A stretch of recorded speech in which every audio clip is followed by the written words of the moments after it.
Yeah. It's George. It's Elaine. Come on up. Hey, Vinny, listen to... I never heard anything like this in my life. Listen to this. This is exciting! This is exciting! Huh? Did I miss anything already? Kramer, get in! Where's the crazy man? Hey! Sit down. Come on, it's about to start.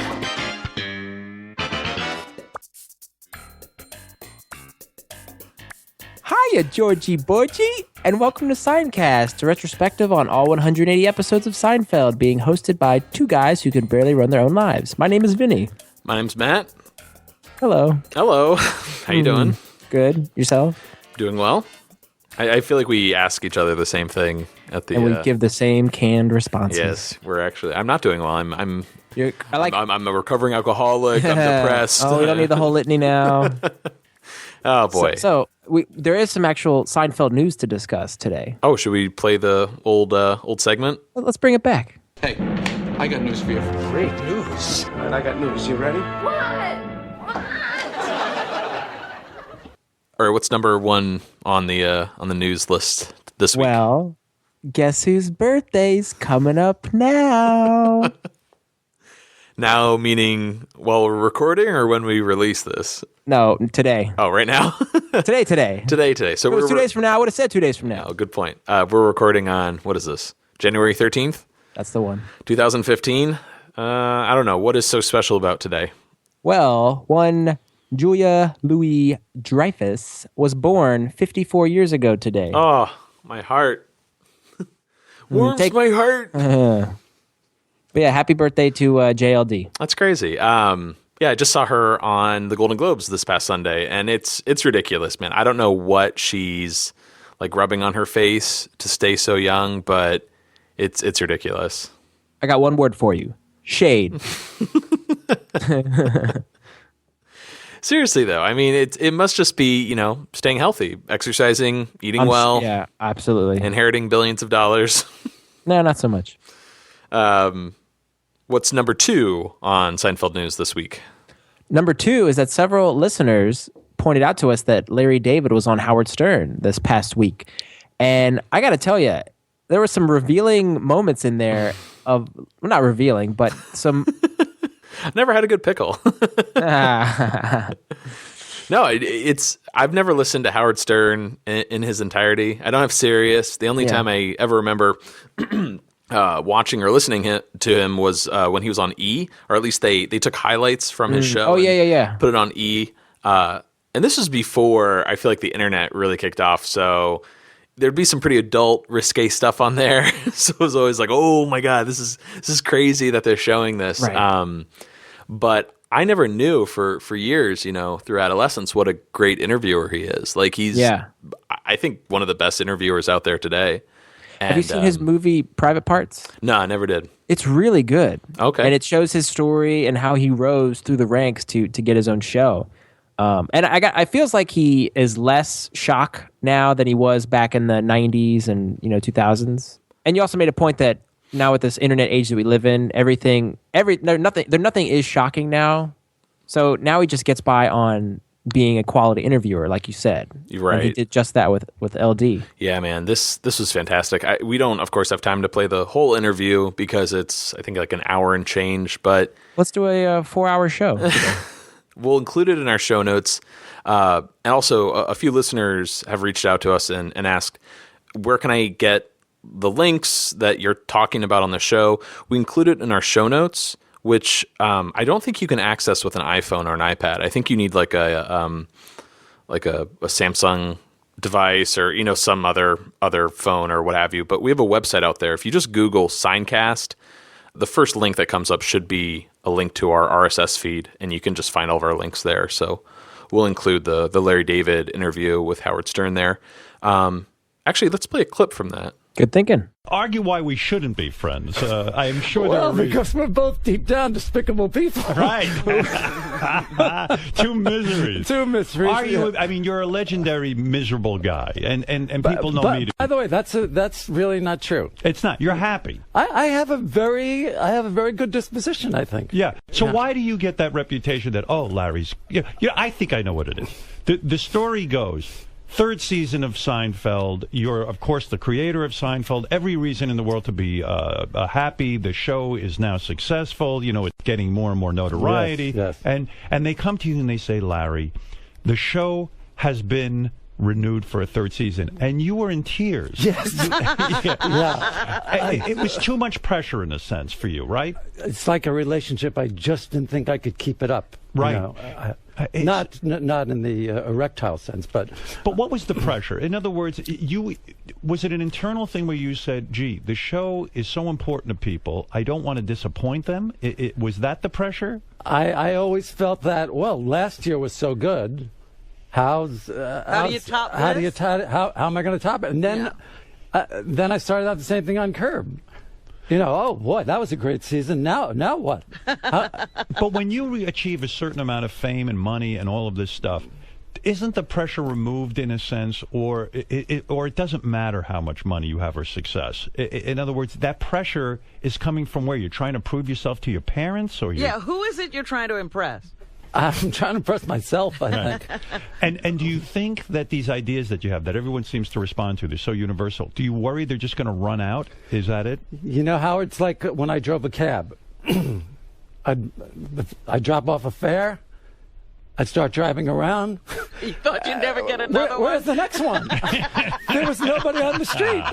Nobody's And coming. I'd be racing 5 other cabs down 2nd Avenue, and then somebody would raise their arm, and 8 guys would cut me off. Like you said, Vinny, he says a lot more in the interview about a lot of individual episodes, which I think we can compartmentalize and maybe play when we talk about those episodes. There was also a lot of things from early on in his life that I had no idea. And I could listen to Larry and Howard just go back and forth. It felt like two friends just sitting down to lunch, just having a conversation. All right, so check that out. We'll include the link in our show notes. We put it on Facebook, or you can just Google it. Vinny, news item number 3. Last one, unfortunately, is some sad news, but one of the most notable single-shot characters from Seinfeld actually passed away this week.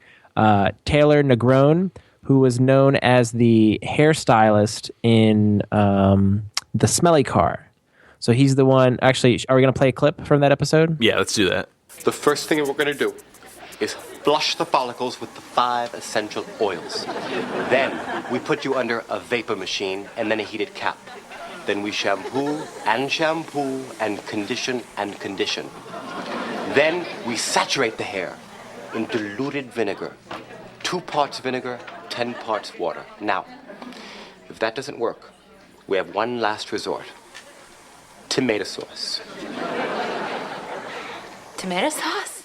So the voice should sound pretty familiar. The scene, at least. I'm sure you can imagine. Oh, yeah. him. Well, even his facial expressions, tomato sauce. You know. And you can't, of course you can't see it, but yeah, after Elaine asks tomato sauce, he's like opening his mouth, nodding slowly. And there's actually 2 other movies that really stick out that I remember him from. Mm-hmm. The first one was The Last Boy Scout, which was an action movie with Bruce Willis and Damon Wayans, and he was the villain. And he was amazing as a villain. Actually, there's 3 things now that stick out. He was also in Angels in the Outfield. I remember that. He was like the toting like sidekick of the like owner of the team or something. He'd always be going to get hot dogs for the kids. He was like the lackey. He was Danny Glover's like assistant, right? And he would have to look after little Joseph Gordon-Levitt and the other kid. And that I really liked him in that. And then I forgot he was a waiter in Curb Your Enthusiasm. Now tell me, is there anything else I can do for you? You know what? You could wrap this up for me. Take home. Very good. Thank You're going to warm that up for a nice luncheon? No, actually, it's for the dog. We have a policy that we do not give food that was prepared for people to animals. Yeah, well, I'm giving it to the dog. You're not, so just wrap it up. I'll give it to the dog. No, that is the policy of the restaurant. All right, you know what, Davide? Forget I said it. Just wrap it up. I'm taking it home, okay? We do not give doggy bags to dogs. Why do you think they call it a goddamn doggy bag, huh? If you want to feed an animal, why don't you go to Petco and get a bag of kibble? Well, I give him kibble, and I like to spice it up with a little steak every now corn. and then. I can bring I don't you want corn. corn. Okay, This is you know my what? steak. You know I what? want my dog. Hey. What? You know what? I'm gonna take that home. Oh, okay. You'd You like mind? this? No. You mind? Huh? You take it home. Davide, You take it home. I'm gonna take this home. Do you have an animal? No. Does he have an animal? No. So you are going to eat that? Yes. You promise me. Yeah. We shall see. Lottie, did you eat this food, Lottie?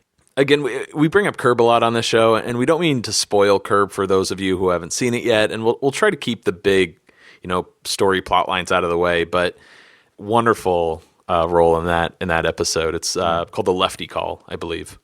But yeah, he was probably obviously best known as a stand-up comedian. Mm-hmm. And man, he died at 57 this past Saturday from cancer. And it's just really sad whenever you lose someone in the arts, especially when they bring you so much joy and so much laughter. We covered this in the past with Carol Ann Susie, who plays the girlfriend Carrie in The Boyfriend. And yeah, it's always sad when someone from the Seinfeld universe leaves us.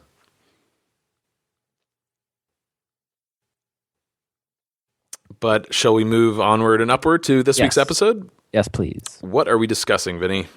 This week we are discussing the 11th episode of Season 3, The Red Dot, written by the one and only Larry David, directed by Tom Sharonis, and airing on December 11th, 1991. And if this is your first time listening to Seincast, Vinny and I are following the episode order on our DVDs, which can contradict the original air date order. We also might spoil future episodes. Actually, no, we will spoil future episodes. So we recommend everyone buy Seinfeld on DVD, marathon the show, and then join us again. It's funny because I always watch Seinfeld. In the past, I've watched it on DVD. I always hit play all, and I'll watch 5 episodes at a time, and then I'll pop in the next disc, and where'd the day go? It's gone. Or if I'm just cleaning or doing laundry or whatever, I just keep cranking through discs. But now with this show, I have to watch 1 episode every week.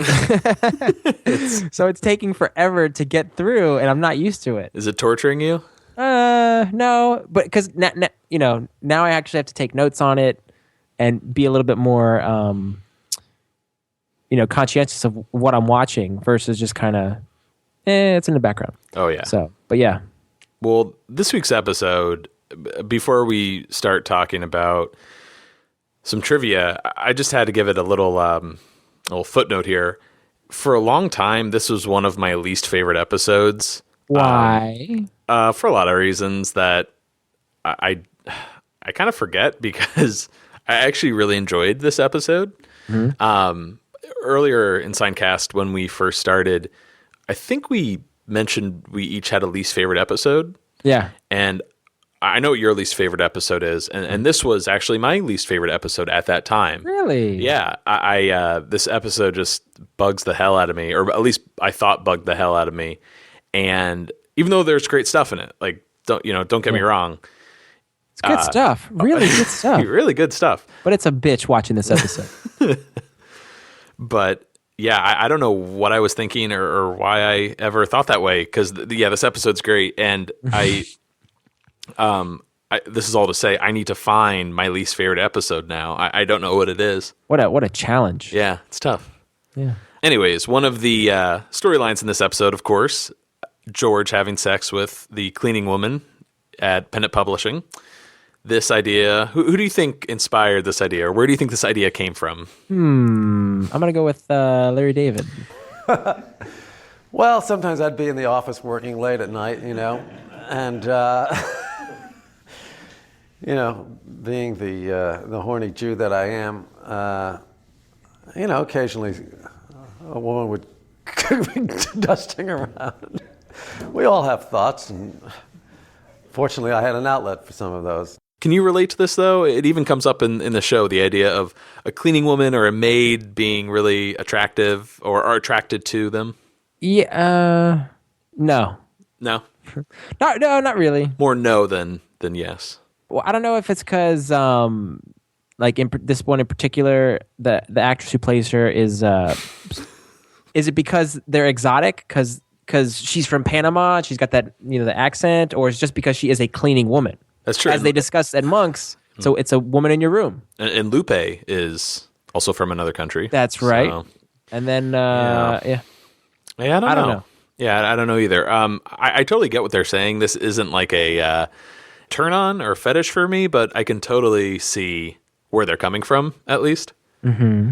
Well, I do love Yvette from Clue, and she's a maid. Is that what we're talking about? Moving on. This bit of trivia I really enjoyed. But so this cashmere sweater, the white sweater, whenever I watch the show, I always look for the red dot, and I can never see it. Yes. I was going to talk about that today. I was like, where is this damn dot? Come on, where is it? But if you notice, all of the actors are looking in the exact same spot. And I don't think it's because they were told that. The wardrobe supervisor, her name's Charmaine Simmons, who I never thought of this. I would love to get her on the show. Yeah. That is someone I would love to talk to, especially as a wardrobe supervisor, being responsible for Kramer's outfits and just all the outfits on the show. That'd be my first question for her is, where can I get Kramer's winter jacket? Well, she had a red thread, a little piece of red thread sewn into the sweater. So the actors would always be focusing on the same spot on the sweater without, of course, ruining it with like a felt marker, which is what I always assumed it was. Yeah. I thought it was an actual dot. I actually like the fact that the audience cannot see it. I feel that makes it funnier. Oh, sure. This episode also has one of Jason Alexander's all-time favorite scenes, and it's the one towards the end of the episode, the classic firing by Mr. Lippman of George. It's come to my attention you've engaged in sexual intercourse with the cleaning woman on your desk, and you see George running through all the possible lies he can weave. It's like Alan Turing, right? The imitation game. You just see all these little parts. Yeah, it's the excuse Rolodex. He's turning through it, and he's got nothing. He reached down, nothing. Was that wrong? That's what he comes back with. Was that wrong? And that's Jason Alexander's favorite line in that scene, and maybe one of George's all-time favorite lines. Yeah, for sure. So we're jumping a bit to the end here, but and this kind of goes back to what I was saying earlier about this being my least favorite episode. This episode at least has my least favorite ending to any Seinfeld episode, and that even includes the finale. But I'm talking about the stand-up material when Jerry is doing his thing, and you have fully recovered Dick in the audience saying, "You mean off the wagon? Don't get smart." Or on the wagon, whatever. I still don't know what it is. You're right. And there's you mean that, on the wagon. And Dick holds up that coffee cup, and it like is a freeze frame on that. I hate that ending personally, but Glenn Padnick, who we've brought up on the show many times, his laughter can be heard throughout every episode of Seinfeld all the time. He was one of the executives at Castle Rock. He was concerned with the original ending of Dick just being, or his alcoholism taking over, getting fired, and just ending on that note was really dark and really left Jerry being responsible for that, which made Jerry look bad. So he pushed Larry David and Jerry Seinfeld to, I don't know if they rewrote the ending or if they just came up with this new ending where at some point Dick had a full recovery and, became sober again. I wonder how often that happened, because we know that Larry David didn't really like to bow to the executives very much. But if he had to change story for anyone, I assume Glenn Padnick would be the guy to change it for. Because Glenn, I don't know, just when you hear people talk about him, it seems like they had a really good working relationship. Yeah, and judging by this particular amendment that he wanted to make to the episode, he seems like a good-natured soul, like just a nice, genuine guy, and that's why they'd probably make a concession and say, all right, we'll do this one for Glenn. Sure. Whenever he's being interviewed, Glenn Padnick, it's always like he has a smile on his face. Yeah. Like you were saying. He can never keep his mouth closed. Right. Just seems very genuinely nice.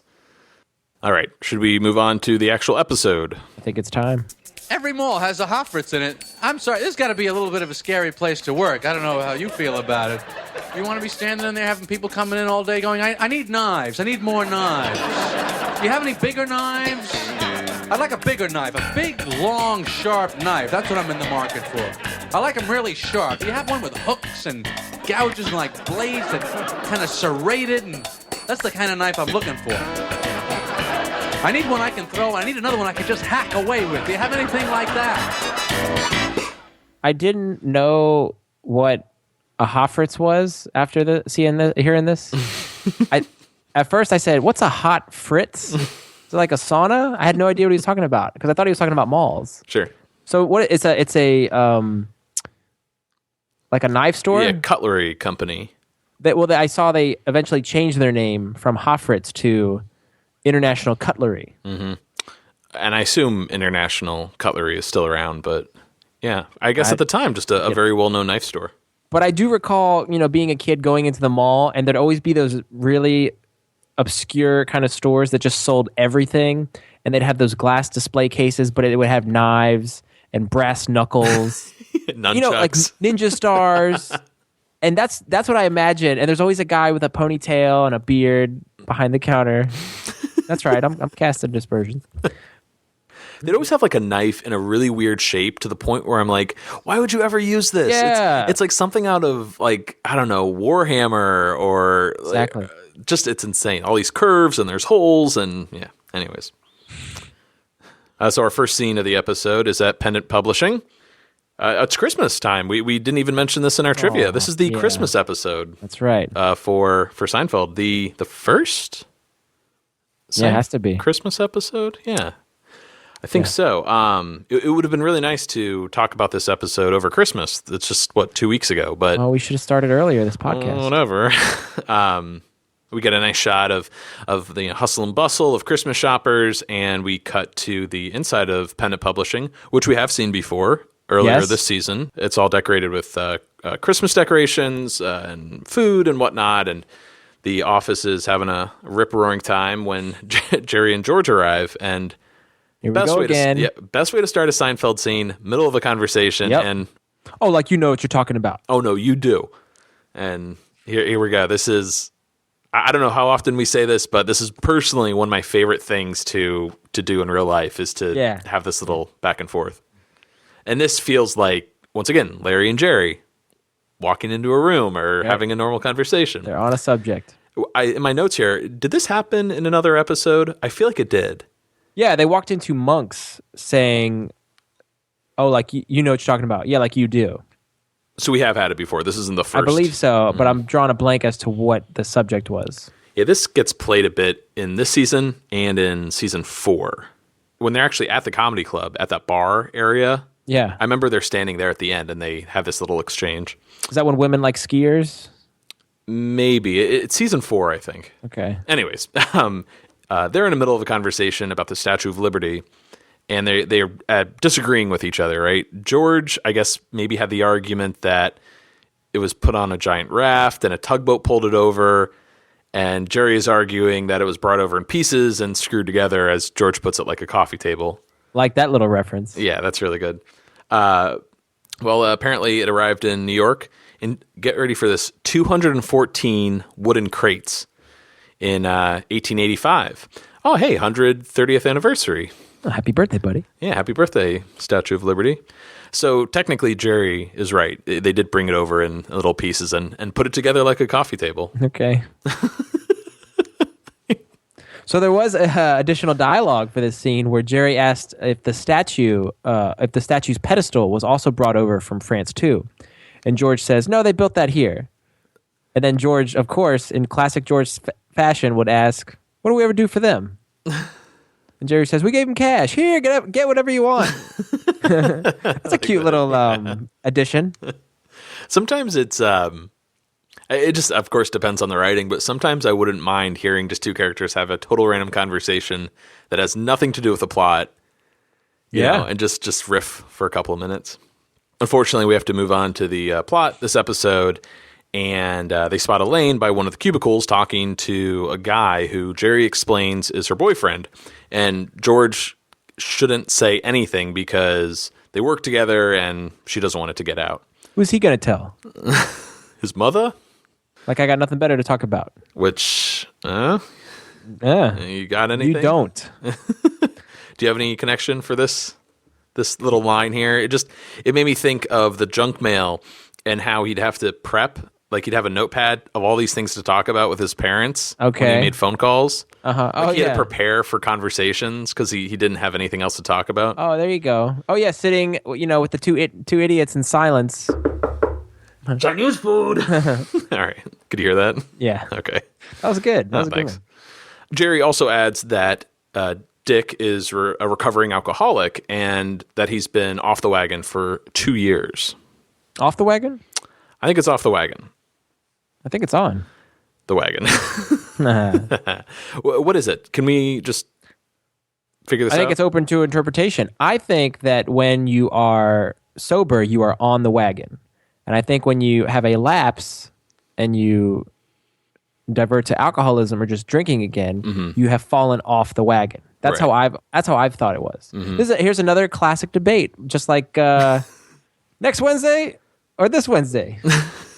Oh, right, yeah. So let's reach out and see what people think. This might be an open and shut case. I think what you just said Do you makes feel sense. the same as me?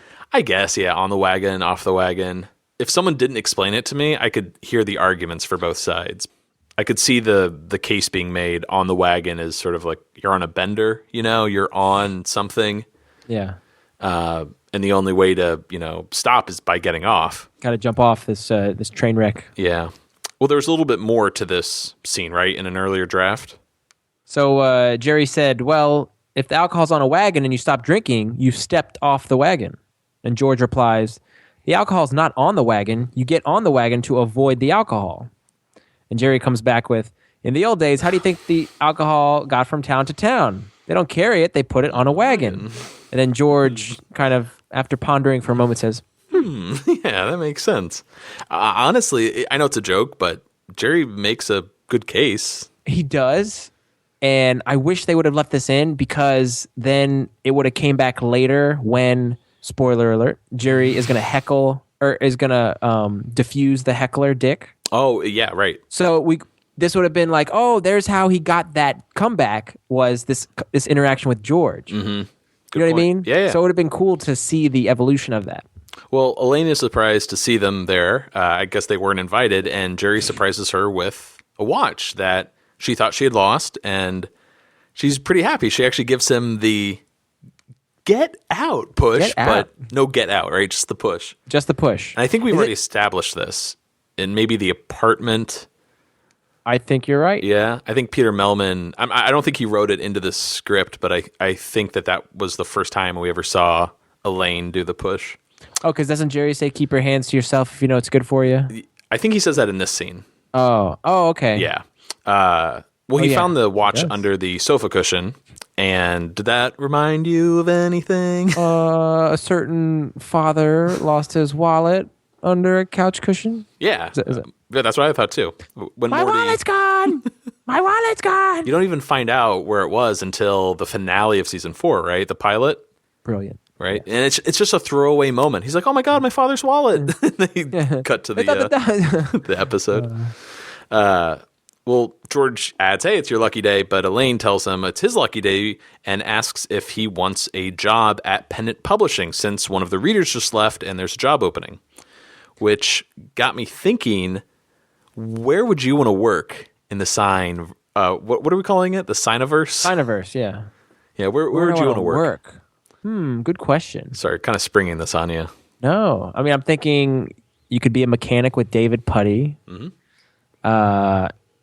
You could be a postman with Newman. I guess I'm working alongside these characters. As opposed to like, oh, I want to like be George Steinbrenner. Right.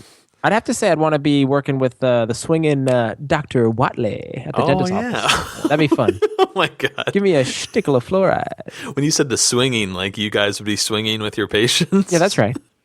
I don't know where I'd want to work. It wouldn't be that much fun, but maybe I'd like to work with a soup Nazi because maybe he'd like give you some soup. You know, you wouldn't have to. You wouldn't have to wait in line and be the woman who snatches back the bread. Yeah, I could be that guy. But I feel like if you're working there and if you haven't gotten fired yet, obviously he likes you. So it's all about getting in his good graces. There was also more dialogue about this new job of George's, right? Yeah. George, being the typical George character that he is, was already getting the wheels turning, and he was worried that he wouldn't be able to analyze a book. And he said, I couldn't even do a book report in school. I used to make them up. I could read magazines. Books are just so thick. How am I going to do this? And then Jerry goes, Elaine does it. And then George replies, Elaine, her father's a writer. My father's a butcher. Oh, wow. Interesting. That's a reveal. Yeah. So was Frank ever a butcher? So not that we know of, but I have this image of him when he was in Korea smacking that 500 pounds of Texas steer 3 weeks past with the side of that cleaver. Sure, yeah. So he's got a little butcher in him.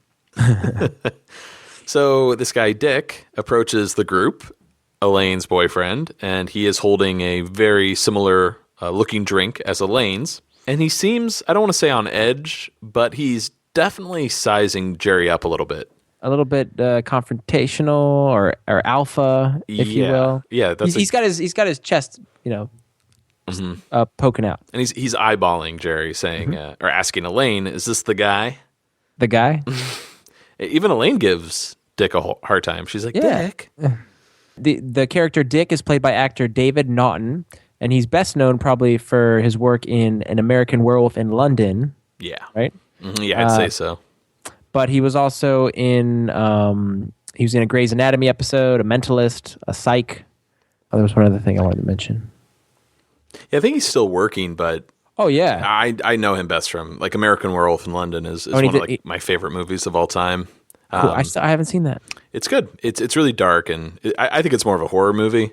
Mm-hmm. They used to run it on Comedy Central of all places. Oh, but nice. It's Jonathan Landis who did like Animal House, Blues Brothers, so it's got a lot of humor to it. And this actor David, I think his character name is David in American Werewolf, and it's really funny. Like he and his buddy Jack are traveling across the moors, and even though it's really creepy, there's just really funny dialogue, banter between characters. Do you know what his character's name is in that movie? It's not David? David Kessler. Oh, Kessler. Are you blown? Blown away. Yeah, we should watch that sometime. It's really good. He was also in a Twilight Zone episode, which I know you love. Ooh, 80s Twilight Zone? 89. Oh, nice. Anyways, Elaine wants to introduce George to her boss since he's there at the party, and George really starts tensing up, and Elaine actually hands her drink to Jerry. Come on, here, hold my drink. Cranberry juice? And vodka. I got the cranberry juice. So, you're Jerry.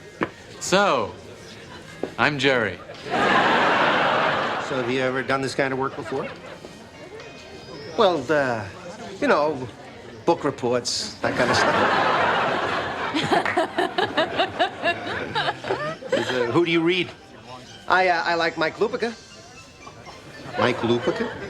He's a sports writer for the Daily News. I find him very insightful. No. I mean authors. A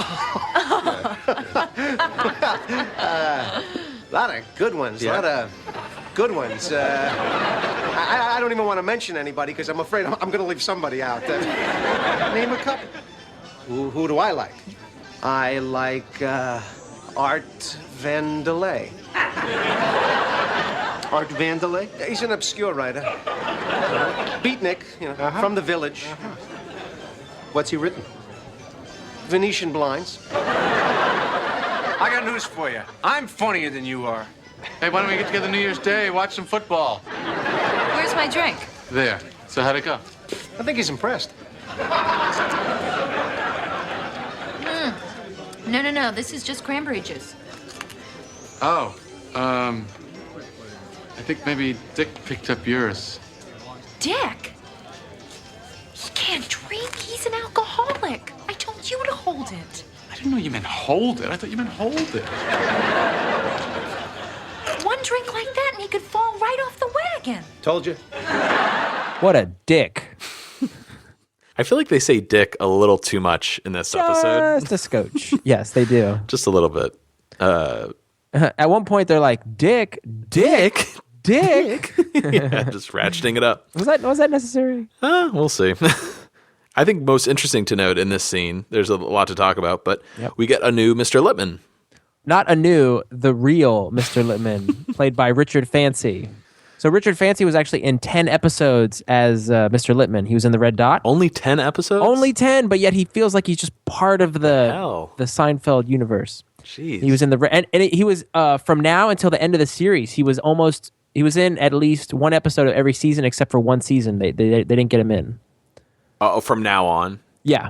Oh, right, because when Elaine leaves in season 5, you probably don't see him again for a while. Mm-hmm. So he's in the Red Dot, the Letter, the Sniffing Accountant, the cigar store Indian, the marine biologist, the opposite, the scofflaw, the muffin tops, the Serenity Now, and he even comes back for the finale. Nice. And then I didn't realize this. He's been in 48 episodes of General Hospital from 2002 to 2012. Oh, wow. Cool. Reoccurring character on there. Right. Nice. It's kind of a big deal. It's one of the longest running soap operas, right? Yeah. Cool. I love Richard Fancy, man. He's wonderful. I don't hear a lot of love for the Lippman character. Not that people hate him, but he doesn't really crack those, like, oh, my 10 favorite characters. Yeah, it's like you're really glad he's there, but he doesn't pop on the radar as being. He's a staple though. Absolutely, yeah, he's just wonderful, and I love seeing George having to lie to Mr. Lippman, like not just come up with a fake name here or there, but just really, the lights on him, and he has to weave his web. Yeah, in contrast to the his last scene with Mr. Lippman, he's doing pretty good in this moment here. Oh, so you mentioned fake names, but when Mr. Lippman asks George, "Who do you read?" he comes up with authors. I like Art Vandelay.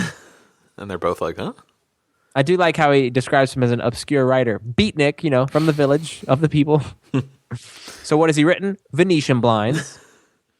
And I didn't quite know what to make of that until we learned that George described it as a searing indictment of the dental profession. You read this, you'll never have your teeth cleaned again. All right, this is a cut line from the script. Correct. Yeah, that's too bad. I like that. Yeah.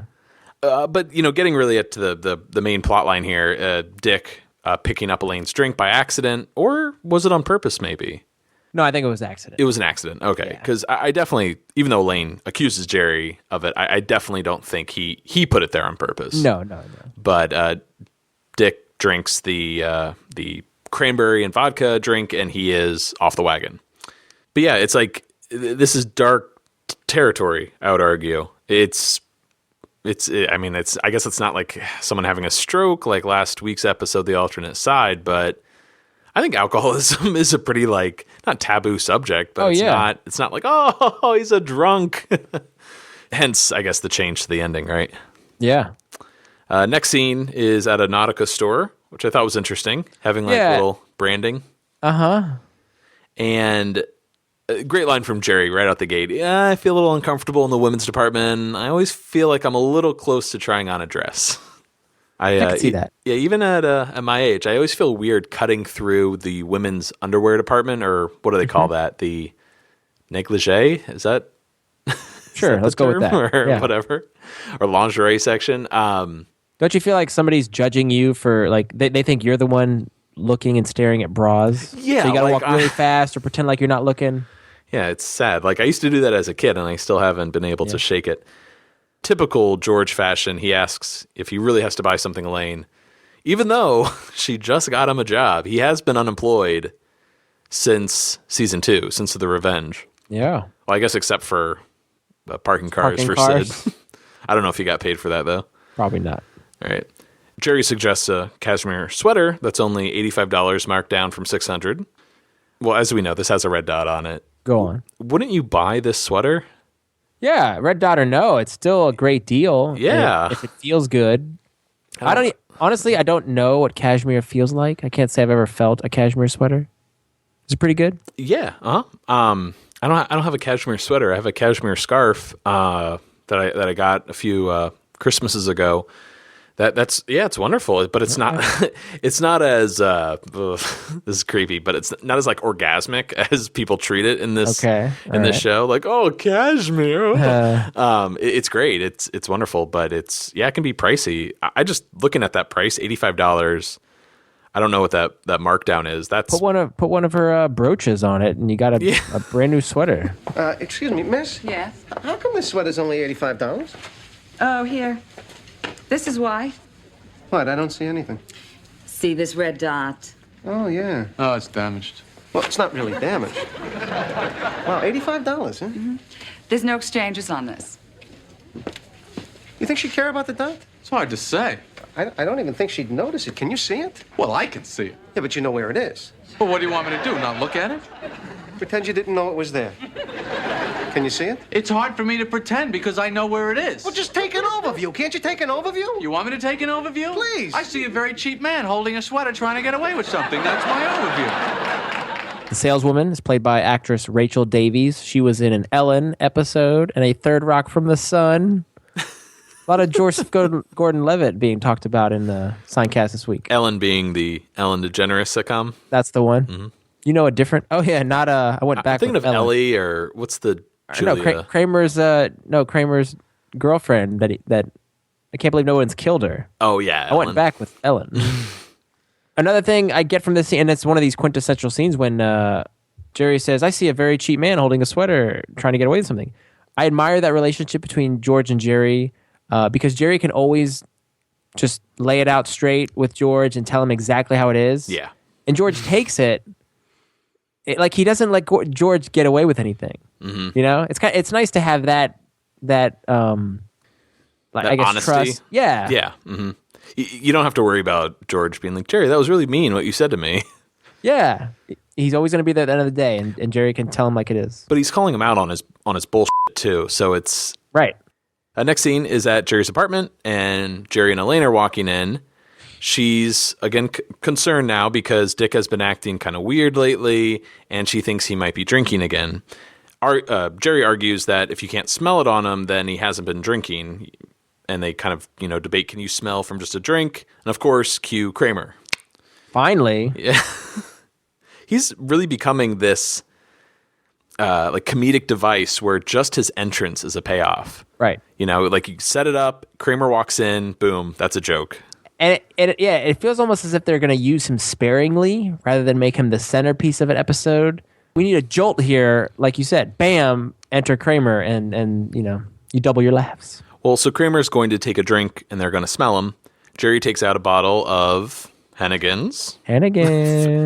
A fan's choice, Hennigan's. This is a bottle that his uncle gave him, which, of course, Uncle Leo, Uncle Mac. Since I'm still holding on to Uncle Mac from the third episode. I assume Uncle Leo gave this to him then. Yeah.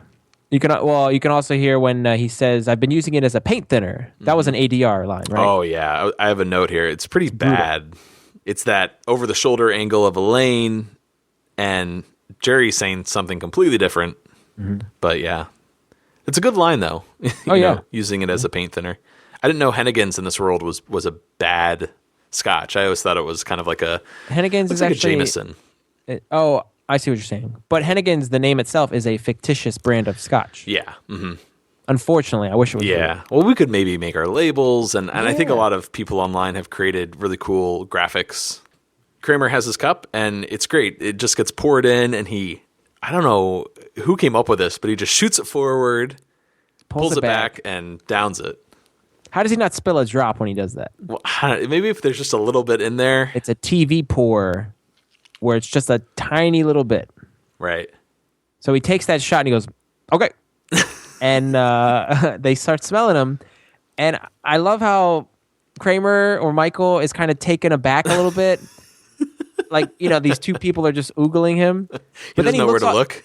And then he looks off into the distance with a little bit of a smile, yeah. It's nice. It's funny. The whole idea of smelling Kramer reminds me I think it's in the Pez dispenser, in a couple episodes, actually. Oh. When he makes them all smell his arm after he goes to the beach. There you He's go. like, smell my arm. He's all about smells, this guy. Yeah, he really is. So George buzzes, and he's on his way up. And Kramer, starts doing these really funny little pitches for Hennigan's scotch. And believe it or not, as classic as these moments are, these were a few moments that always bugged me. Are you serious? Yes, which I know I'm a jerk for saying it because I do love them now. I think they're great and hilarious. But looking back on this episode, and this just kind of added, it annoyed me because it's kind of like breaking the fourth wall. Yeah, I can see that. This is like a moment to me when I had this real kind of uptight thing about Seinfeld where I hated when the audience would applaud or any time it would break the flow of the story. It kind of feels like they're just letting Michael do his thing and just all right, Michael, not that he's improvising these lines. Obviously, they're scripted, but it just feels very out of place for whatever reason. That's damn good scotch. Could do a commercial for this stuff. Another interesting bit regarding this fictional scotch, Hennigan's, was that somebody over at Pepsi Cola, must have been a Seinfeld fan, because they kind of riffed this Kramer's fake commercial in one of their commercials, and this ended up leading to Michael Richards being hired as a Pepsi spokesman. So Michael's scene here, in a sense, was almost like an audition for selling another beverage. Yeah, good for him. I like it. Hennigan's is kind of like a funny product too, because why are they making such a big deal of it in this episode? But again, maybe to give Michael some material, because he has nothing to do this entire episode other than drink this scotch. This could have been one of those things where Larry David had to take into account Michael Richards' feelings about, don't write me out of the show again. Yeah. So we'll just give you a lot of material here. Yeah. Because he gets 3 pretty big chunks. But they're so good. Mm-hmm. You also notice how Michael keeps he keeps drinking the scotch, but it's as if there's nothing in the cup. Right. You know what I'm saying? And you can even hear slurp sounds at times. Well, I know that's just it's a TV show. Yeah. They can't be grounded. This is Seinecast, man. We don't we leave no stone unturned. We pull no punches. But that always stuck out to me, that he took that big shot in the beginning. There's nothing in that cup, and he keeps slurping on it. Well, apparently, part of the trivia is that he was supposed to down 3 shots until it was, I guess, decided that would take too long, which I'm confused by, because he could have had the bottle with him, filled it up 2 more times, and just sipped it throughout the whole scene. But I just don't get it if Kramer's getting drunk here, or if he's off a lightweight. One shot. Yeah, because he falls asleep or he passes out at some point. Well, maybe when he had his gambling problem at Bally's, maybe alcohol was included in that gambling. Well, he got pretty drunk with what's his name in the Stranded. Oh, Steve. Yeah, Steve. No, man, Pocatello. And the doves turned out brown. Brown. This thing about Hennigan's, though, being a funny product, because it comes up here, you think that's all it is, but it shows up, or at least it gets mentioned in The Boyfriend, which I think is just a callback. When Elaine and Jerry are arguing, they're talking about Keith Hernandez. Oh, and I know. Yeah. Elaine's like, wait a second, are you... I think it's not the moment where it's... Jealous of him, or are you jealous of me? Well, then he says, I'm jealous of everyone. It's around that time, though. They're debating, and Jerry just looks around and he goes, any Hennigans around here? Yeah. And he just it's a throwaway. Then it gets brought back in the parking space. You probably remember this, right? When Elaine is telling her frantic story to Jerry about how these punk teens were harassing her and George on the road. Oh, that's right. And she pours the Hennigans. She throws it in the sink when Jerry isn't looking, and he thought she drank it. Yeah. So those were the 3 big moments, I thought, because they're all season 3. They're all lumped together. And then one day, this is a while back, I was watching an episode, and it shows up again all the way into season 7. Or actually, it's season 8. Really? Yeah. And it's not Jerry. Wait, don't say it. Give me the episode. Okay. Well, it's not Jerry. It's not George or Elaine. Kramer's in the scene, but he's not the one using the bottle. He's not the one pouring it. Is it Mickey? No. Oh. The fatigues? Yeah. Oh, Frank. Oh, yeah. wow. It's so cool because there's that great shot, kind of like a low shot angled up. Yeah, and you see him setting the bottle on the coffee table, and if you look at the bottle, it says Hennigan's. Wow. Yeah, so it's kind of cool that it comes back in one way or another. Hey, what's that? It's an early Christmas present. A Christmas present? That's right. For who? For you. Get out of here! Say you got a big job interview and you're a little nervous? Well, throw back a couple of shots of Hennigan's and you'll be as loose as a goose and ready to roll in no time. And because it's odorless, why, it'll be our little secret. H-E-double-N-R. Kramer. Yeah, that'll do. Oh, George, this is beautiful. Is this cashmere? Of course it's casual. Hey. Oh, I love cashmere. Who doesn't? God, George, this must have cost a fortune. Money. God, Jerry, how could you let him spend so much money? I tried to stop him. I couldn't. He just wants to make people happy. George, this is one of the nicest things anyone has ever given me. Good, good. Listen, take it off. You're going to wear it out already. It's for special occasions, this thing. What's that red dot on your sweater?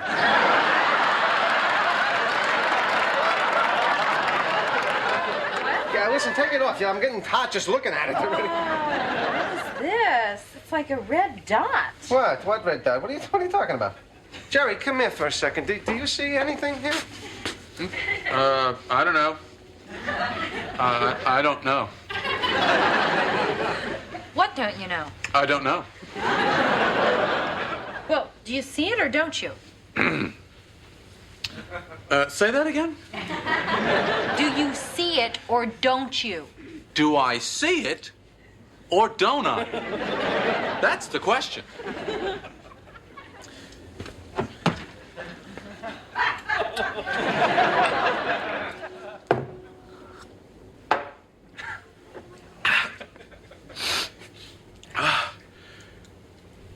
Now, what did you ask me again? Of course, drunk Kramer is the one to out George as buying this defective gift. And it's funny, though, as we know Kramer is such a loudmouth, he probably would have said this if he were sober. That's But right. Maybe he's more focused when he's drunk. Yeah. And he is drunk, right? Yeah. It's so confusing. Where's your ethical boundary on this, though? Obviously, we would buy the sweater, $85, marked down from $600. Would you gift it to someone without telling them about the dot? I don't think I could do that because I would feel too bad if they found out. Mm-hmm. You know, because I don't think I could do it. Before we were recording, I asked my wife if she would buy it, and she's like, absolutely. You know, it's just, what's one little dot? Who cares for something that nice? So I might buy it and give it to her, but I would, of course, tell her, like, hey, there's a dot on it. Do you want this? You know, she doesn't care about the product. She just likes the deal. So let's think about this. Well, you think about this, think about that. George bought Elaine a Christmas present valued at $85. Previously, he got her a birthday present that was $91. Yeah. So we're in the same ballpark. Yeah, we are. Huh. Yeah. It's getting cheaper. Yeah. And of course, our final shot of this scene is just Kramer passed out on the couch snoring. All right, let's take a short break. Today, a Pavlovian experiment. Using superior intellect and vast scientific knowledge, we spent 6 months conditioning the poor, unsuspecting subject to respond to a ringing bell with an uncontrollable craving for the ultimate beverage. A demonstration.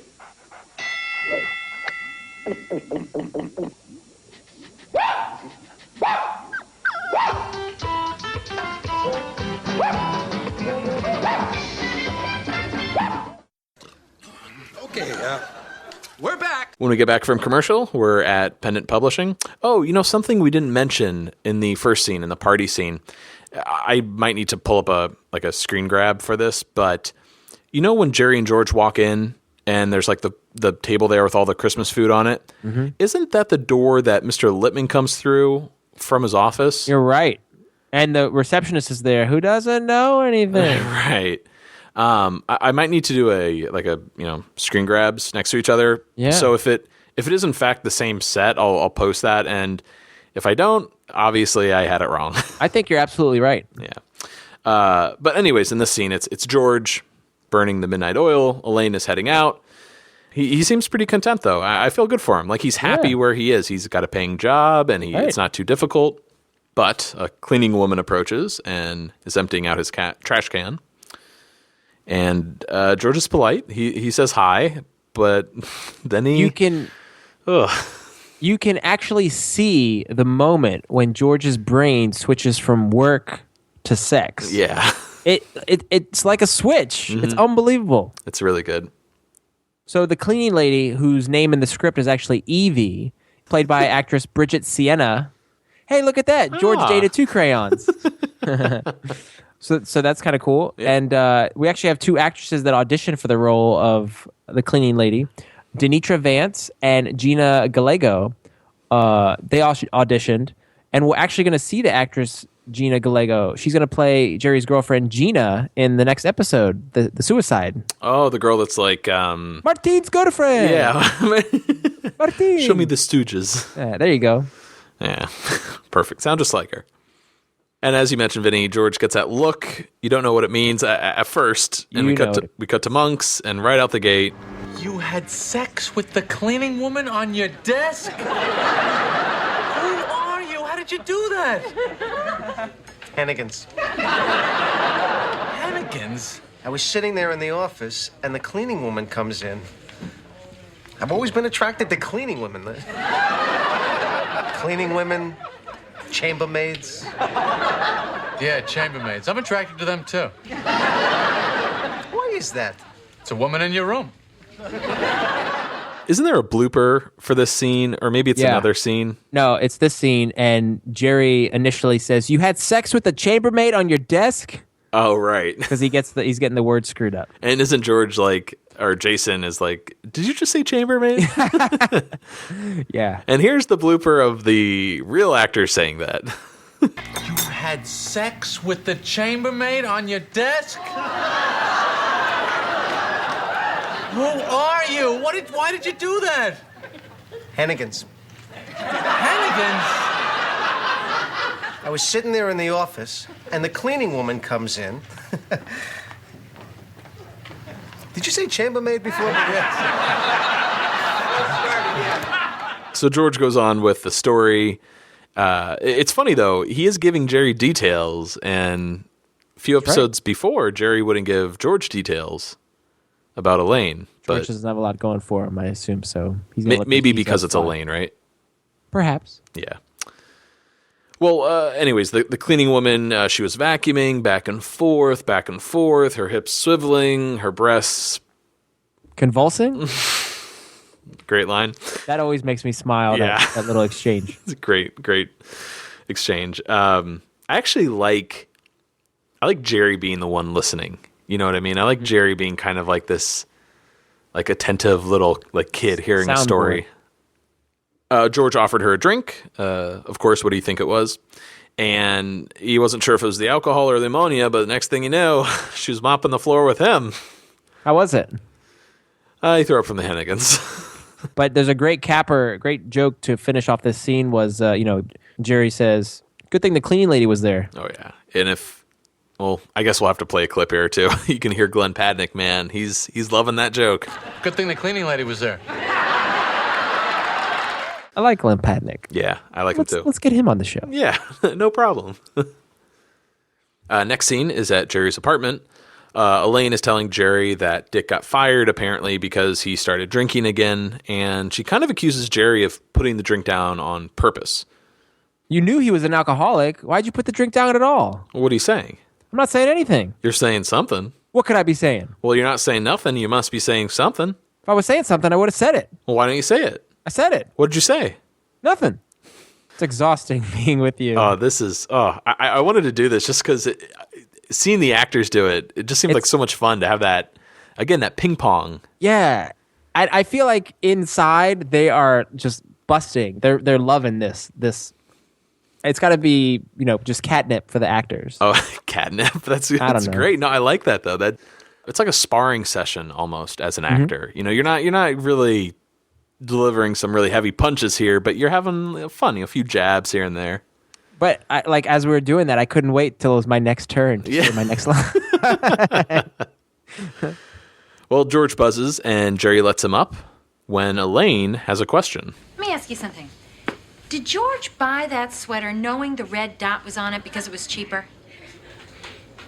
Okay, you just gave me the answer. No, I didn't! Yes, you did. Yes, you did. I saw your expression. I didn't have an expression. I have a deviated septum. I have to open my mouth sometimes to breathe. Uh-huh. How much did he save? Frankly, I am shocked that you could ask such a question of me, that you would think if I was the only surprise was how you could even think of that. That's what you were seeing. I have to talk to you. This cleaning woman's turning the screws on me. She's pushing for this whole relationship thing. She keeps calling me. She's threatening to go to the boss and tell him everything. I could lose my job. I got to do something to keep her quiet. Elaine's in the bathroom. She's wise to the whole red dot thing. She's asking me all kinds of questions about it. Did you tell her anything? No. You swear? I'm not swearing. I don't want to swear. Come on, swear! Oh, you told her, didn't you? Hey, George. Did you buy that sweater knowing the red dot was on it because you could get it at a discount? What? Did I what? You did, didn't you? Elaine, I'm shocked.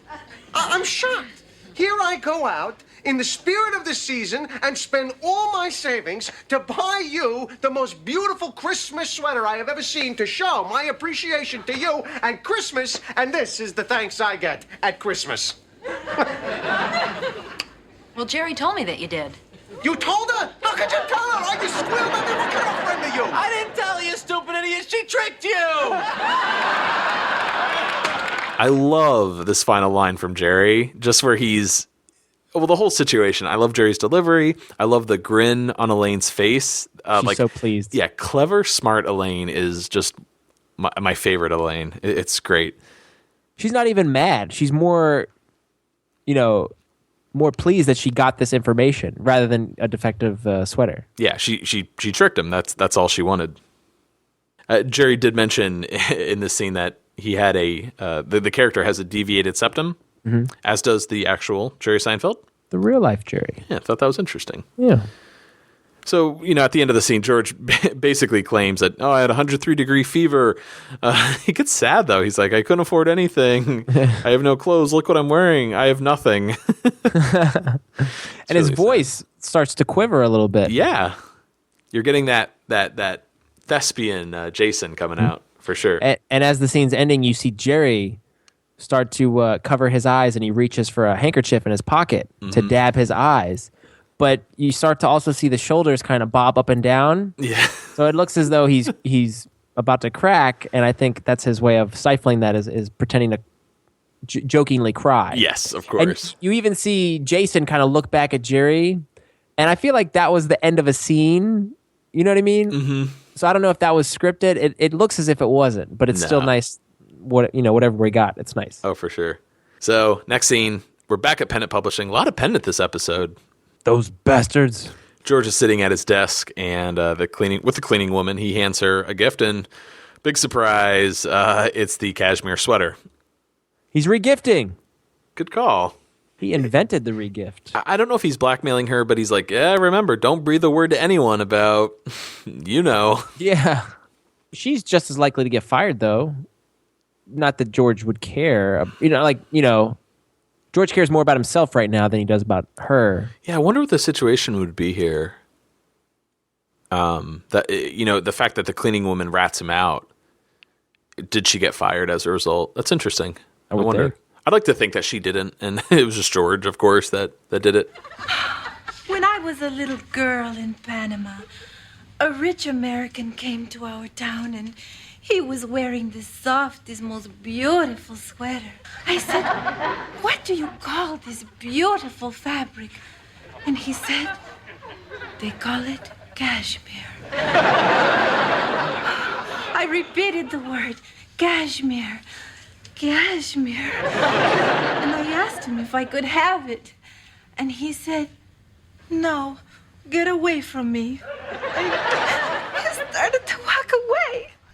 Oh, but I grabbed onto his leg, screaming for him to give me the sweater, and he dragged me through the streets. And then he kicked me with the other foot, and he threw some change at me. But I didn't want the change, Georgie. I wanted the cashmere. Well, I had a feeling you would like it. I'm going to try it on. No, don't try it on now. Try it on later. Oh, look. Oh, it fits beautiful. All right, take it off. You're going to ruin it. What's this? What's the cleaning woman's name again? Evie. Not Evie, the actress's name. Bridget Sienna. She is really good. She is. I think she does a really wonderful job with this monologue here. She nailed it. And yeah, it's supposed to be kind of scary because it's kind of quiet and calm, and then it just gets really intense. Yeah, she explodes. Yeah, she nailed it perfectly. But in certain ways that she delivers some of these lines, like, "No, get away from me," and "I wanted the change, Georgie." She's good.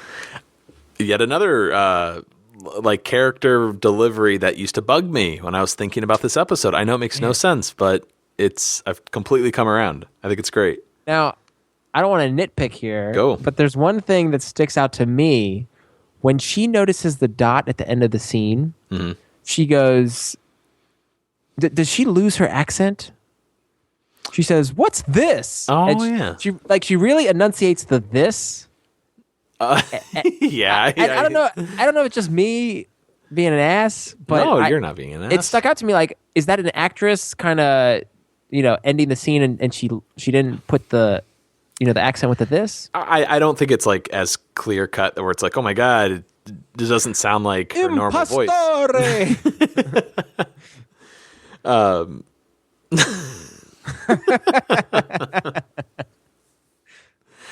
Oh yeah, I think we forgot to mention that Addams Family is another one of our favorite comedies.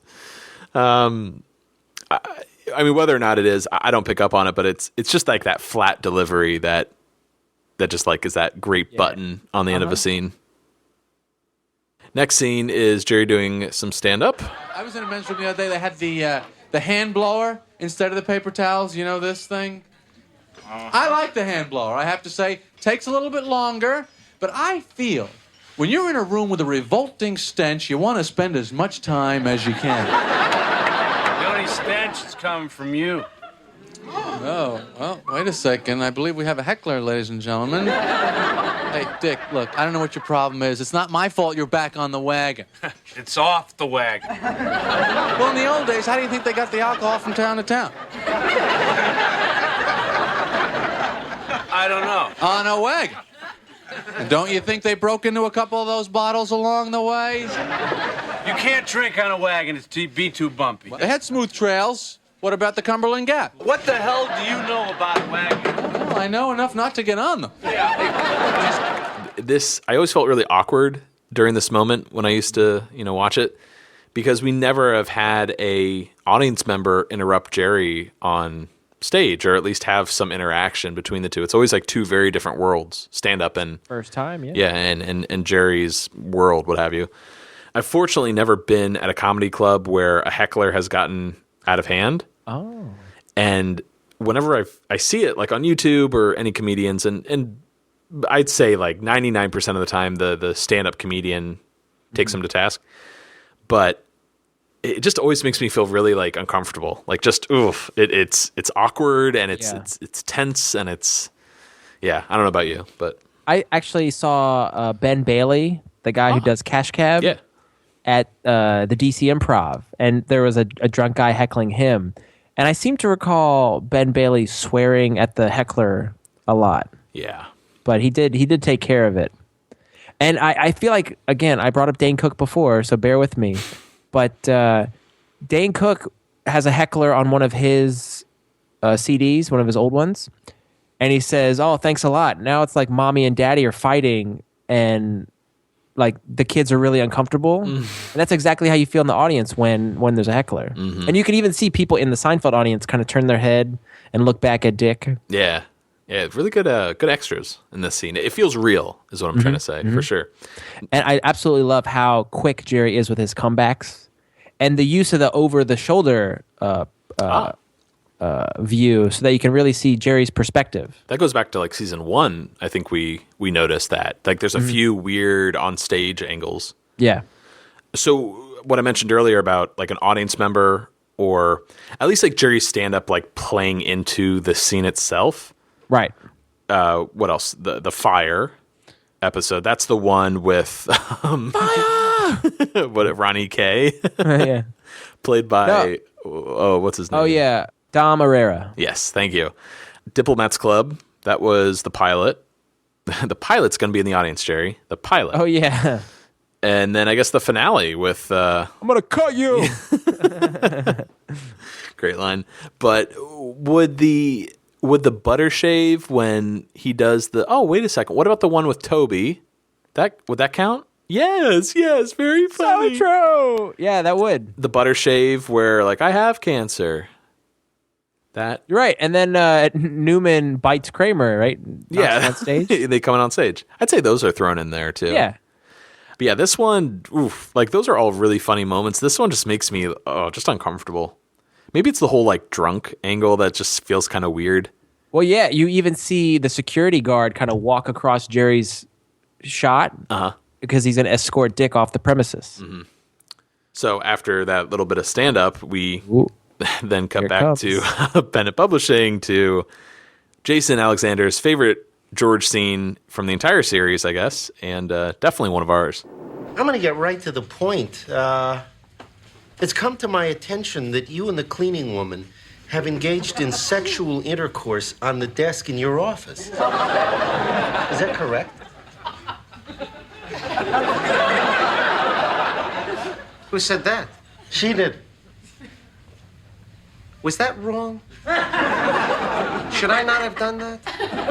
I tell you, I gotta plead ignorance on this thing, because if anyone had said anything to me at all when I first started here that sort of thing was frowned upon, you know, because I've worked in a lot of offices, and I tell you, people do that all the time. You're fired.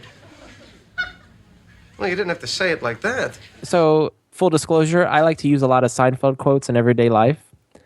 Who doesn't? Do you? Yeah. As well? Yeah. Well, I mean, it just depends on who it's going to work with. But I don't even do it on purpose. It just comes out naturally. Oh. So someone will just say something to me, and it could be anything. And Vinny, if you start holding it in, it comes out involuntarily. And I run to the bathroom. But when somebody will direct a comment at me, I'll say, "Well, you don't have to say it like that," and they always laugh. Always. So I love saying that. They'll be like, "Oh, could you hand me the scissors?" Well, you don't have to say it like that, you know. That's good. I like that. Try it. It's fun. Lippman can be pretty intimidating. Yeah. The character, he's not a mean guy. I always found Lippman, especially in later episodes, to be kind of like a goof. Yeah, I renounce Judaism. Yeah. But you're right. Here in this scene, he's much more menacing. And then even when Elaine won't take her hat off at the baseball game. Exactly. But he's much more of a intimidating character. I think it's the circumstances, though, because, he's firing George because his employee had sex with a cleaning woman. The whole thing with Elaine, I forgot that episode, but is he messing with her in that scene, or does he not know? We don't ever know. We don't ever know. So, I think it's the circumstances. I don't think he's like a very like intimidating character, but he just plays it well. There's a nice balance of, again, this is a great scene of like tension and humor, which I feel like sometimes Seinfeld gets a little wrong, and the tension can be maybe overpowering the humor. Or like just like the. Do you have an example of that? Yeah. So, well, it's not tension necessarily, but the Elaine Jerry conversation in The Deal. Oh, okay. All right. It's too dramatic for you. That and just the scene we saw prior with Dick in the oh boy in the audience. It's not super tense, but because Jerry's there to at least crack some jokes. But I don't know. I get uncomfortable very easily. Yeah, apparently. Yeah. Are you sensing anything right now? I was gonna say that. Should have said it. That moment though, where Lippman throws the sweater in George's face, or he tosses it. Yeah. And it lands perfectly on his head. Perfect. And George continues to kind of like motion. Oh, I'll leave. I'll let myself out. All right. Have a nice day. So next scene, still at Pendant. I guess George is just cleaning out his desk at this point. Elaine walks up, and I love this. She's smiling, but it's not because she thinks it's hilarious. She's just like, oh, really? Yeah. Like, you had sex with a cleaning woman on your desk. You never had sex in the office before? Well, this is interesting. She claims that she made out with someone, which I'm like, oh, it's just a throwaway line. But she's referencing a deleted scene. Correct. The originally, after the stand-up in the opening of the show, there was a scene with Elaine making out with Dick to kind of show that they had this fling going on. Right. So this line would have been a reference to that. So, and this whole idea of making out with your employee kind of reminds me of Elaine making out with Zach. Zach, another like addict or someone who's recovering. That's true. In the bookstore. Use your bucket. There you go. You're not feeding him, are you? At this point, George argues that kissing is sex, but Elaine disagrees. Jerry shows up to take George out to dinner, And Elaine asks him, well, what do you consider sex? And he says when the nipple makes its first appearance. Now, I think they're doing that for the sake of the joke and for TV. Mm-hmm. I wouldn't think that would be their actual thinking on the matter. Because it is a funny little line. Oh, sure. Well, this whole debate, though, what does it even mean to say kissing is sex? Is George implying like... That means Elaine... could have had sex? Well, no. What Elaine did is just as bad as what George is doing. I think is what that's the argument George is trying to make. Got it. I would think anything... I'd say anything, like Jerry was saying, like under the clothes. Anytime clothing is removed or opened... I would say is just as bad as sex. No, I would say when genitalia is getting fresh air, that would be sex. And we're talking about like in an office environment. Wait, so someone could like be totally topless and that's not like, and they could be making out on a desk and that's like, oh, no big deal. Yeah, I stand by that. That's right. Come on, the nipple comment though, I can only think of one thing, which is the Christmas card, right? Christmas card. Mm-hmm. In season 4 is the pick when Elaine accidentally exposes herself. So, George told me that you left the drink next to Dick's on purpose. Nice try. So guess who heckled me at the club last night? Merry Christmas! Oh my God, that's Dick! Dick? It's Cape Fear! Hide under the desk. Ow, move over! Get off of me! I have no room! Shut up, he's coming. Shh.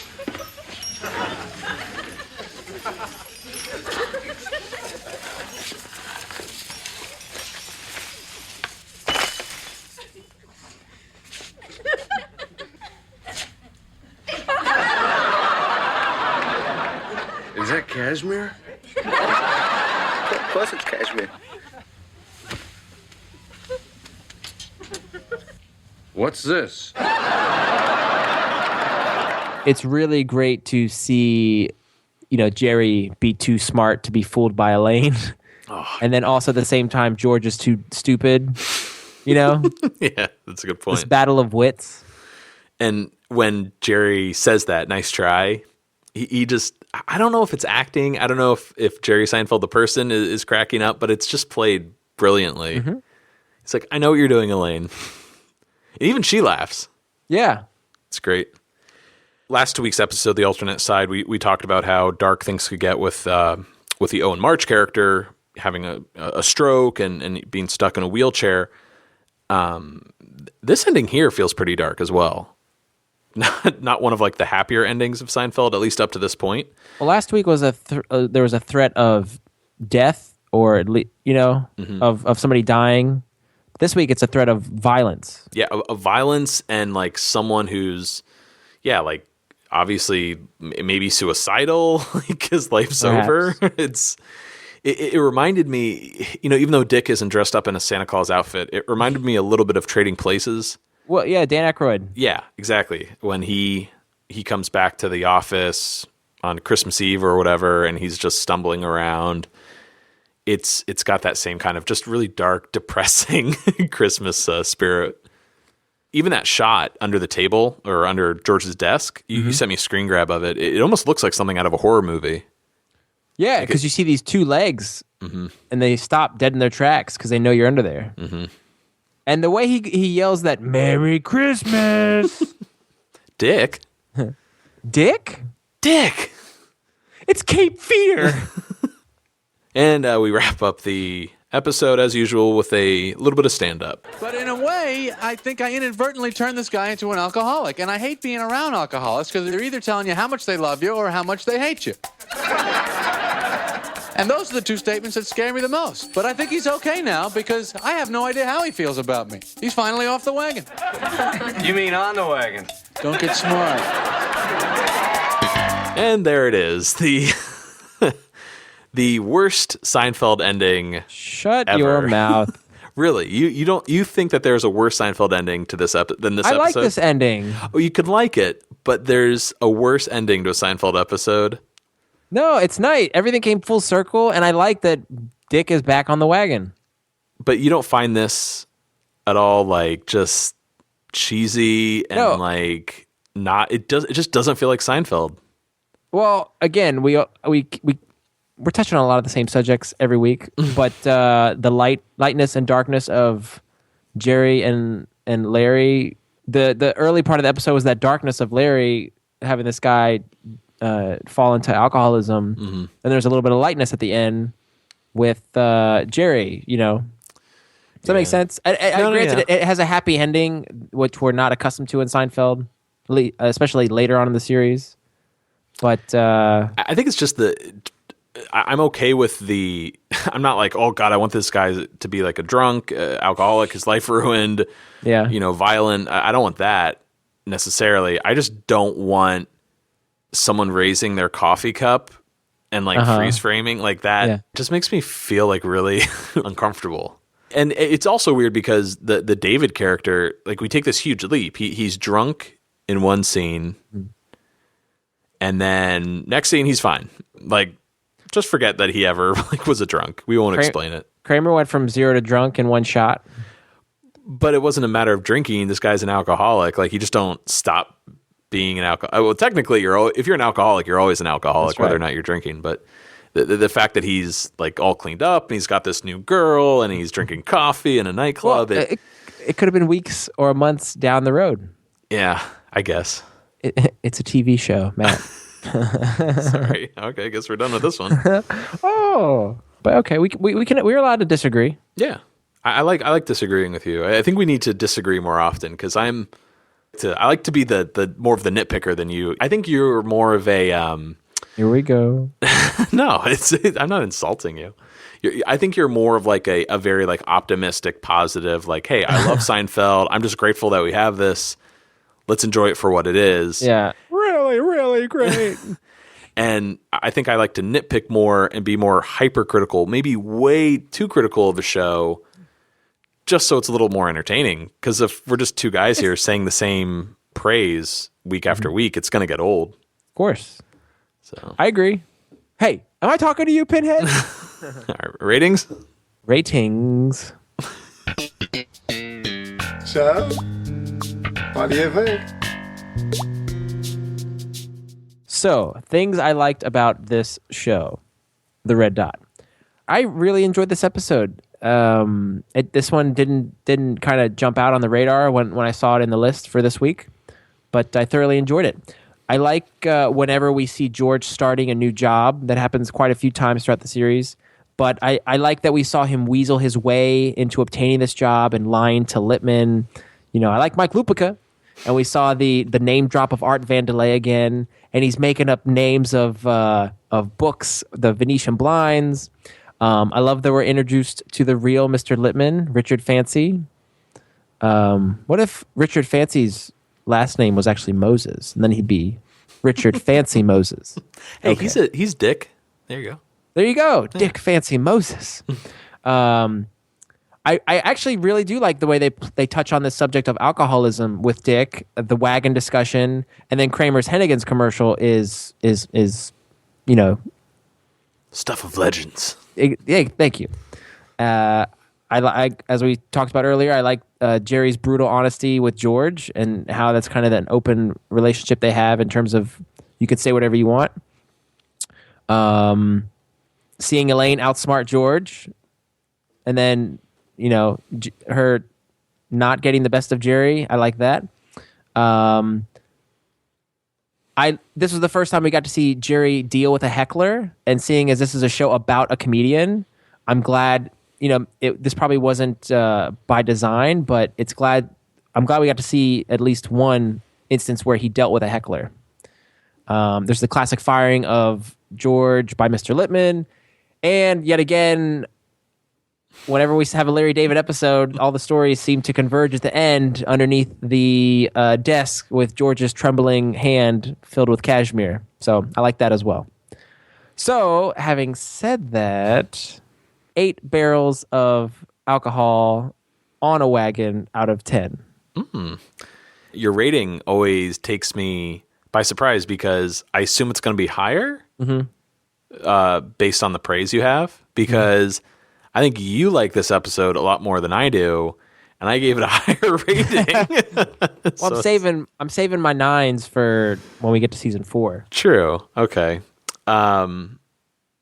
Everything you said, I totally agree with. I think it was all the positives you had to say about this episode. I don't like the execution of the ending. I like the idea, especially what Glenn Padnick came up with. I think that was a good call, especially for a show like this still finding its audience. I think coming right off of the alternate side, yet another really kind of like dark ending of sorts is sort of risky. Who knows, like, if it would have had any effect, I guess, on audiences. But I just don't like how it came off in the end. I have gone back and forth over the years with certain moments of the show. Like, I never liked the cleaning lady. I never liked Kramer just like owning that entire scene, having these monologues. It just felt very like out of place, or just kind of rubbed me the wrong way. I've since come around on that, and I love the cleaning lady. I think she's hilarious. Kramer, Michael Richards, always like brilliant. Everything that guy does on this show is just gold. I think it's very rare to find a Kramer scene where he isn't funny. Or like where Michael's trying to be funny and it doesn't work. Mm-hmm. It always works. The Dick character, Dick doesn't do it for me, in the sense that there's like nothing about this guy that's like likable or memorable. Like why is Elaine with him in the first place? Who knows? Well, she's run out of men. But he's unlikable from the beginning, and then he gets to drinking and he's even more unlikable. So I wish there was a few more like redeeming qualities with this character in this episode, especially for the payoff we get in the end, where you're like, oh, like, old Dick's back. Littman, so glad we're seeing Richard Fancy. Cannot believe we only get 9 more appearances by him. Like, that's just mind-boggling. Yeah. But who else did we mention? Jack from Florida. What's his last name? Klompus. He's only in 3 or 4 episodes. Oh. So it goes to show these actors do such a good job that they really make a lasting impression. But anyways, that's pretty much how I feel about this episode. And I'm also going to give it 8 shots of Hennigan's out of 10. I'd also like to point out, you say that you're more nitpicky than me. But I think that's because you have that writing background. But you're more into analyzing the story as a writer or as somebody in the production aspect. I always watch more of it as an audience member. So I'm just like, yeah, like I do feel like Toby, and like, this is really great. So I think that's why we just come from different places, I guess, but yeah, by no means do I like think I could do a better job than anyone affiliated with Seinfeld. Like, to me, this is like as good as it gets. Even my least favorite episode, or any episode I will nitpick to death, I love, absolutely love, and I think it's brilliant. There's just little execution issues I have along the way. But you're doing 22 episodes in a season, and there's all these plates to spin. I'm just amazed that a show like Seinfeld exists. This isn't something that you can replicate, and the fact that we have 180 episodes of it, I don't know. I feel like we have sort of like the freedom to nitpick it, and we have the freedom to kind of overanalyze and tear it apart, because at the end of the day, we're still going to have this incredible show that isn't going anywhere. All right, that's going to do it for us at Seincast. Vinny, how about you let everyone know how they can get in touch with us? Sure. You can email us at seincast@gmail.com, like us on Facebook, follow us on Twitter at Seincast, as well as Tumblr and Pinterest. Search for us, Seincast. And, we'll be posting weekly little updates and things for your viewing pleasure. And if you haven't already, please leave us a rating and review on iTunes. The more feedback we get, the more likely other Seinfeld fans will find out about the show. So, what episode do we have for next week, Vinny?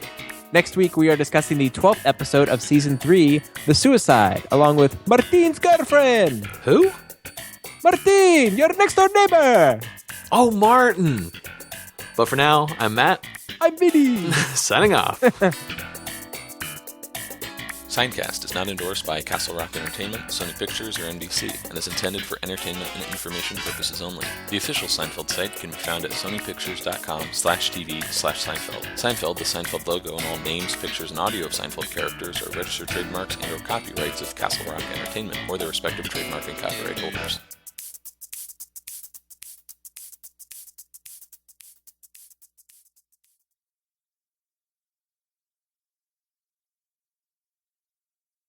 That is damn good scotch. I could do a commercial for this stuff. Boy, that Hennigan goes down smooth. And afterwards, you don't even smell. That's right, folks. I just had 3 shots of Hennigan's and I don't smell. Imagine, you can walk around drunk all day. That's Hennigan's. No smell, no tell, scotch.